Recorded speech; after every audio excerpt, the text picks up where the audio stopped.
Hello everyone, আসসালামু আলাইকুম। আশা করি আল্লাহর রহমতে আপনারা সবাই সুস্থ আছেন এবং ভালো আছেন। চাকচিক্যময় চ্যানেলের পক্ষ থেকে আপনাদেরকে জানাই আন্তরিকভাবে শুভেচ্ছা এবং স্বাগতম। আমি শাহিন আলম। শীতকালীন সবজি নিয়ে নতুন একটি ভিডিও আপনাদের মাঝে শেয়ার করছি। ভিডিওটি না টেনে সম্পূর্ণ দেখবেন। শীতকালীন সবজি সম্পর্কে সবারই কম বেশি জানা আছে। বাংলাদেশে প্রচুর পরিমাণে সবজি ফলন করা হয়। শীতের সময় বেশি সবজি চাষ করা হয়। আপনারা এখানে যে সবজিগুলো দেখতে পাবেন এগুলোর বেশিরভাগ হচ্ছে পাহাড়ি অঞ্চল থেকে আনা একেবারে টাটকা সবজি।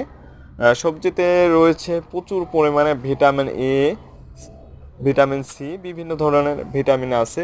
এখানে বোম্বাই মরিচ, কাঁচা মরিচ থেকে শুরু করে বিভিন্ন ধরনের কাঁচা যে সবজি সেটা আছে। কাঁচকলা আছে যেটাতে রয়েছে প্রচুর পরিমাণে আয়রন। বেগুন রয়েছে, বেগুনেও প্রচুর পরিমাণে আয়রন রয়েছে। বরবটি আছে, সিম আছে।